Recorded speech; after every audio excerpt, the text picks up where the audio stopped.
What's up, you guys? Welcome back to another episode of Jen Gaga's World. Today I'm here to serve you some tea.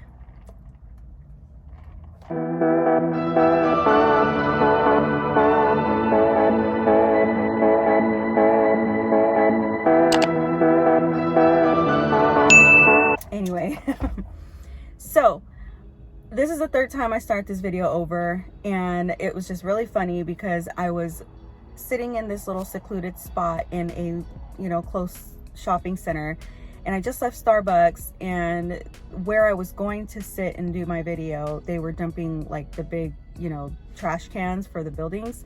So I decided to move to this little secluded spot.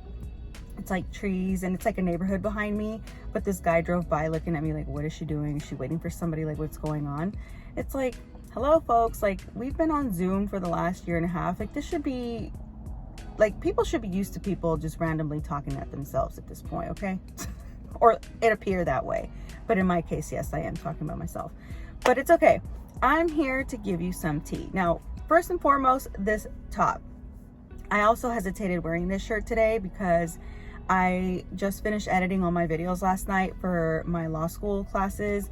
I apologize in advance. Those videos are super behind. It's literally going on almost a month since I finished school, and we'll get into the whole grade situation in a minute. I haven't even gotten my grade yet. It's August 12th today. Yeah, but anyways, that's a whole other topic. But what I did want to say is about my shirt is that a couple of those vlogs I had this same shirt on, and I promise I change and I shower.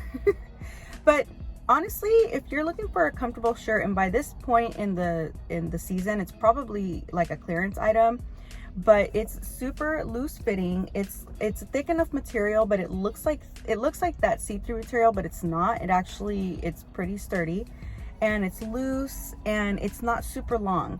I like loose fitting shirts, but a lot of them, when they're t-shirts, they're like long and they go past your your bottom, and I didn't want that. I wanted something that wasn't a crop top, but it wasn't as long as a t-shirt, and this was perfect. So I'm actually going to go back online and see if they have this like style in a different type, like a different look, and try to buy some just to lounge around the house, and when I'm running errands like I am today here, because I'm pretty sure the thumbnail is what caught your attention. You're probably like, there it is, she already gave up. And if you watch my vlogs, and I'll make sure to input them in the little the little drop down here that pops up on our display. But if you watch those videos, you're gonna see that that last week, you guys, I was literally second guessing my entire career choice. And I'm not gonna lie, like, I still feel that way just because it's 4 years of nonstop craziness. But at the same time, it's that constant saying that nothing in this life that's worth getting comes easy. Is that the saying? I feel like I may have messed that up, but you get what I'm trying to get at. And so that's why we're here, and that's why we're talking today.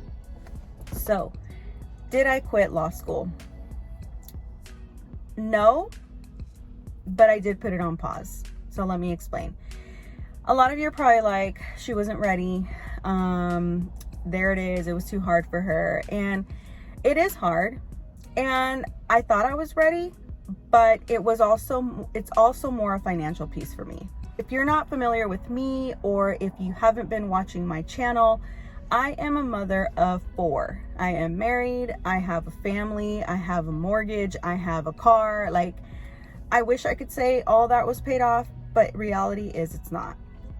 And I'm going to try to be as transparent as I can without giving away my personal business. But I will tell you that one thing, and I'll go into a different video with what's the difference between accredited and not accredited, because I know that's probably going to be the question here. But I'm just going to tell you like this. The law school that I'm attending is not a federally accredited law school. And I don't want to diminish its reputation, because it's still a law school. It's still recognized here in the state of California. And a lot of times when you practice law in California is one of the toughest states to pass the bar, from what I was told. I could be wrong about that, and somebody may try to argue that, but that's not why we're here today. But what I'm trying to get at is that because my school is only recognized here in California, that also means that I am not able to get federal loans. Yes, you heard that right. So while I could have, had I been accepted to the other school, been able to get federal loans, the downside is that when a school is I believe that's called ABA accredited, and what I'm getting at is, had I been accepted to that school, and I talked about this in a different video, that my school, the cost of my education would have been most likely triple the amount. So you kind of start to weigh that option, and this is why initially I had only intended to apply at the school that I was accepted to, because I knew the cost was similar to a cost of my undergraduate degree versus going in just because of the name, just because of the accreditation, and getting this higher priced education. So the reason why I say all that, and again, I don't want to go into super details on that because I feel like that's perfect for a different video, and I will, you know, revisit that at some point. But the point I'm trying to make here is, let me give you guys a breakdown of the timeline. At the beginning of the year, I already had in my mind, okay, I'm going to apply to law school. We don't even know what that looks like.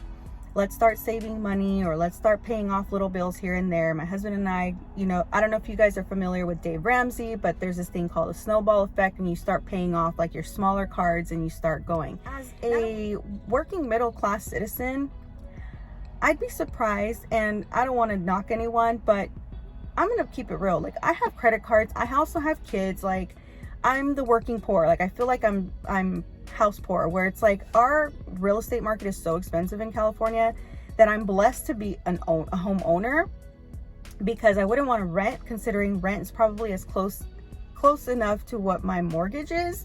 But at the same time, so much of our income goes to our mortgage, and then you have everything else that comes with it, utilities, water, etc. Then you have your car payments, and then the kids need things, you know. I have 4 kids, like I said.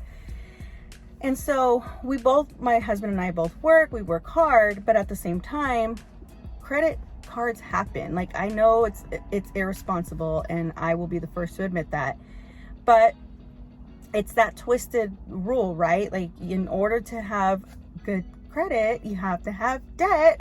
It's like, it doesn't make any sense. And if you pay everything off, your credit score drops. It's weird, crazy, right? But whatever, I'm not a credit expert either, which is why we were here trying to do Dave Ramsey. So started the year off strong, did our thing, and then finally I got serious about the whole law school application. You guys saw, like, I was totally like stressing on that, got it done. And then I found out I got accepted, and then it's like this quick turnaround of like, you're starting school within a week. Now, in my past video, I may have mentioned, or I know I mentioned that my work, I'm fortunate enough to work for a company that does offer tuition assistance, and I was able to get my summer paid through that. But I really started to think about fall, and I'll give you guys an example. If I were to pay out of pocket, let's say I don't do any loans at all whatsoever, and I'm just like paying as I go, because they do offer that as an option, I would be paying $1,400 a month on top of whatever else it is. Now, that may not sound like a lot, but when, again, I have a mortgage, car, kids, like, you need money for a rainy day, like, you have to have savings. That's a whole nother mortgage for someone. That could be someone's rent even. And I thought, okay, now I have a little bit left from the tuition assistance through my job. What would that look like then? But that would still be like $1,100. And I was just in a situation where it's like, either A, I'm gonna have to get a loan, and we're also trying to look into the opportunity of refinancing our home. And so that's the other catch, is that I didn't want to get a student loan, because although it wouldn't be like a default in any way, because obviously you get a student loan and they allow you to pay for it later, but I did want to be smart, and I didn't want to add that to our debt to, what is that, debt to income ratio or whatever they call it. And I knew that the second I open up a new credit, line of credit, loan, whatever it is, it's gonna automatically hit your credit. So I'm like, okay, I don't wanna do that. And so I was talking to other students, fellow classmates, and some of them were saying that their interest rate was like 11%. Someone else said something like 13%. And of course it all goes based on your credit.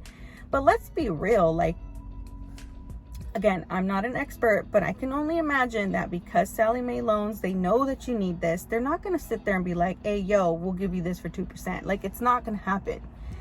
Whether you have good credit or not, like, and I'm assuming that my classmates are, you know, decent credited citizens, that they're going to care about their scores, right? And so for them to be saying I'm getting 11, 13%, I'm like, oh, see, that's just setting myself up for failure. And the downside of that is, what I did research is that you'd have to petition for this every year.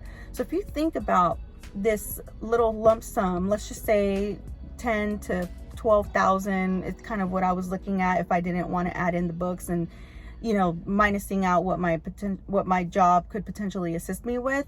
I'm still looking at, like, you know, 10 to 12,000 per year. Times that by 4. So now I have 4 of these little micro loans out there for school at like 10 to 12 or up more, 13% interest rate. I'm like, oh my goodness, like, I'm never going to pay this off. So this is why I really got serious about refinancing our house. And I told my husband, I said, hey, could we possibly refinance? I would hate to take cash out to pay for school, but let's just look at that option, because at this point, I don't want to have a huge loan. Like, if I'm gonna have a loan, I'd rather it be at a lower rate, because thank goodness we have the option of our home. And so after some talking and convincing him, we decided to go that route. So we've been working with a local loan consultant, or what would you call him? A real estate broker, I believe.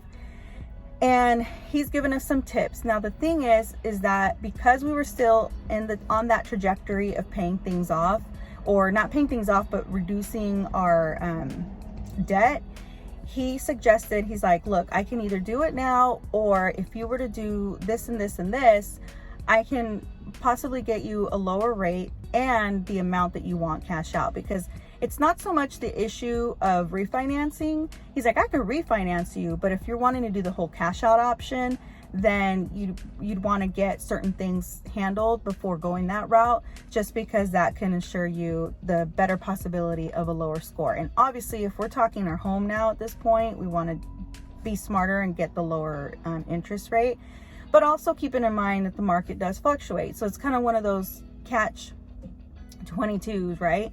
But what I am guaranteed is that I won't be stuck in a Sallie Mae loan. So it's not that I'm knocking Sallie Mae, because thank gosh that is even an option. But if I can avoid it, I'm going to do that. And so I say all of this with the fact that here I was finally finishing the summer semester.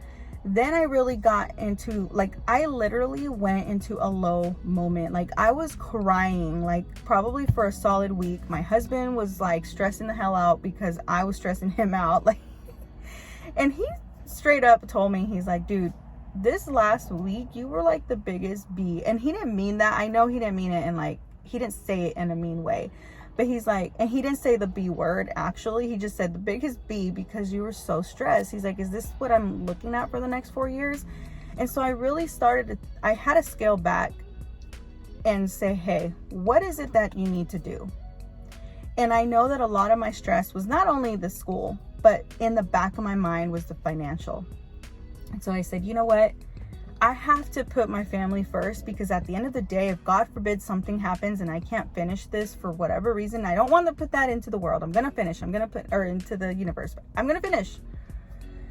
But we have to be real. And I'm also a realist to say that I plan for the worst. I hate that I'm like that, and my husband hates that I'm like that. But I think he appreciates when, in certain cases like this, especially because I have to think about the bigger picture.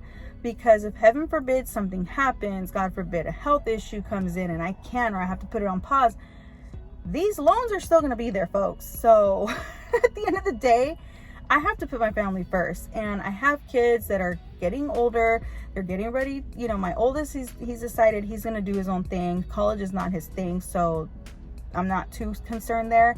But I have a junior. In 2 years, he'll be entering college. I have another one that just entered freshman year, and they all went back today. Yay. But I have to think about these things, and it's crazy. I'm even thinking about long term. My daughter's quince is in 5 years. I'm like, am I really going to be like studying for the bar and worrying about a quince? Like, what am I doing? So it's crazy. You have to think that way. But I'm sharing all of this because I'm trying to be as upfront, open, and for anyone that's going through this as a mom, like, this is real life. And it sucks. And I cried. And I think I was crying that whole week because I already knew deep down what I had to do. But I didn't want to say that because the last thing I want is for people to think, and I'm thinking to myself, you know, you start thinking about, oh my gosh, I already put this out there. I already told everybody I'm going to law school. Now I'm going to look like a failure. And it's always worrying about what other people are thinking. And at the end of the day, it's like, who gives a damn? Because I'm putting this out there so I can help someone that's thinking about doing this. So why not be real? You know what I mean? So yes, at the end of the day, does it suck that it's a financial reason? Of course. But low key, deep down inside, I also feel like I still need this adjustment period. So with that said, there is your answer. So I'm not quitting law school, but I have put it on hold. I talked to the counselor and I have a whole year to come back. They do have to run my application back through admissions. So I don't have to reapply, but they will have to run it back through admissions, which does make me cringe just a little bit. But I'm hopeful that they will still allow me to proceed. And my plan, and this is where I want you guys to understand, really, I started thinking about it logistically as well.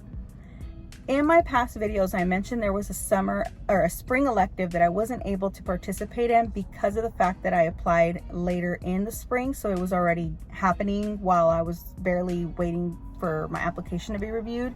So there was no way for me to have even had that opportunity to attend that spring course.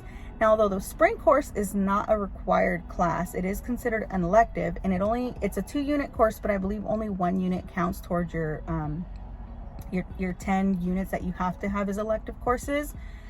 But I feel like it was a great foundational class. Now, I've had an intro to law class in my past school when I went for my master's program in public administration, but just the whole methodology behind it. A lot of the students that were in this summer course, they kept saying, oh, it's like so-and-so's class. Oh, this is like so-and-so's class. And so some of us that weren't in there, although I know that I could have continued forward without having taken it, I stopped and thought to myself, I said, look, why not mentally prepare again? And I also feel because this was a summer class, I set myself up, I don't want to say for failure, because I do feel confident that I did well on my final, and I'm still waiting for my test. So I don't want to jinx myself. I'm gonna put it out there that I did great. And I'm waiting for that grade, but I feel like because everything happened so fast, like I was literally accepted, and a week later I was in class, and then I was in this nonstop, like, just immersed into this, you know, educational mentality that I hadn't really had in a year and a half. So it was just like, boom, like, you're in. And that's where I feel like it just all kind of like, woo, it was a lot. So I figured, okay, since I'm still considered a pre-L student, pre-1L, pre-law, I can go in the spring. I'll take that spring elective course that I wasn't able to go in this year. I'll take my unit and go with it. It'll count towards my total units at the end. And on top of that, it's a great foundational class. I'll still be considered an active student come spring, and then I can, you know, have the summer to do whatever it is I need to do, last minute things with the family that I really wanted to do this year, and then jump all in fall of 2022. So you may agree, you may not agree with my plan. It doesn't really matter. I mean, I'm doing it. It's already done. But I feel like that to me is just that, okay, I have a whole year, technically like 5 months, because the other class I believe starts February or March. So yeah, about 6 months to kind of like really get whatever I need to do, get through the holidays, do all that, be ready for spring, and then, like I said, kind of enjoy the summer and then jump in next fall. And then I really started to think about it. Like, let's really think back a year ago today. That went like this. So come 1 year from now, yes, I'm going to be having FOMO. Like, oh, I could have, I could have been with my classmates. I could have been in a year already. I know I'm going to go through that. It's life. It's going to happen. I already had it this week because yesterday and the day before it was the orientation, and I'm still in their WhatsApp group. And so everybody's been talking about it. And so I finally, sent them all a message and said, hey, just heads up, it's a financial decision. I'm going to hold off for a year, blah, blah, blah. And they're all super supportive. So if anything, it's nice to know that in a year I can check back and say, hey, what do you guys recommend? What not to do? What was a good thing? Like, kind of any tips.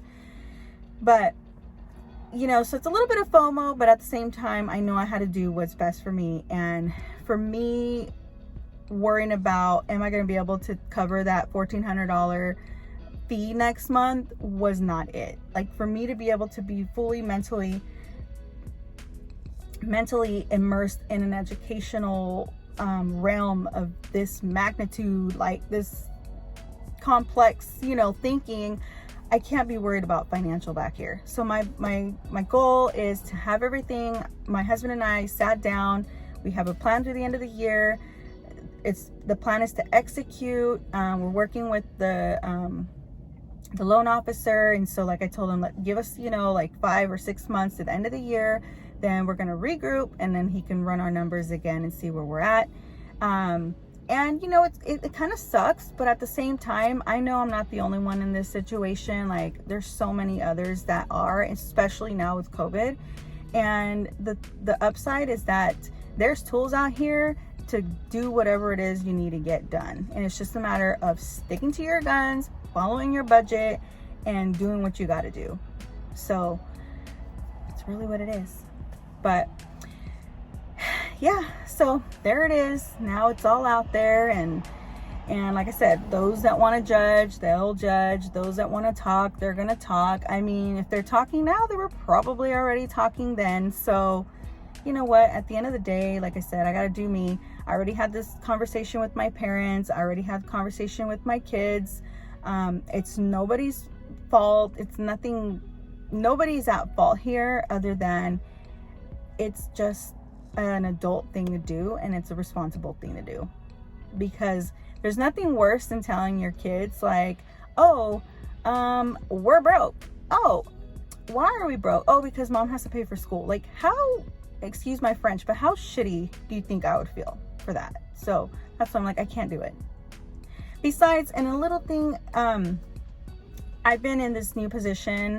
It's a 1-year opportunity through my job, and I already made it very clear to both supervisors, my current job supervisor and my temporary supervisor through the organization that I'm working with, and they already know too. And I gave them the heads up because I never want them to think that opportunity is the reason why I put my studies on hold.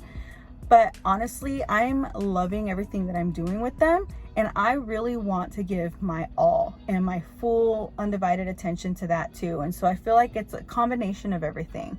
It was just the timing. Sometimes it's just timing, and I know that by next year I can, like, okay, kind of get back to my normal work world and be ready for school.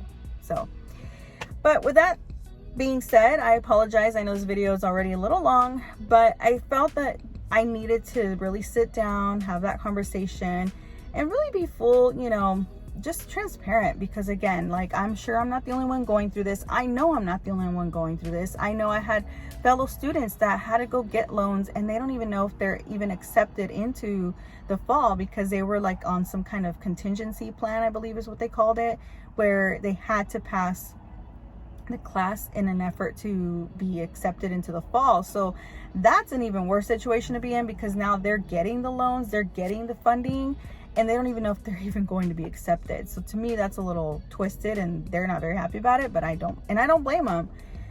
But I wasn't under that, but I'm still hoping for a good grade, because at the end of the day, like, nobody wants to have to retake a class or have a bad grade on the record. So it's already going on a half hour, you guys. I gotta get out of here. Again, hopefully you guys liked this tea and enjoyed.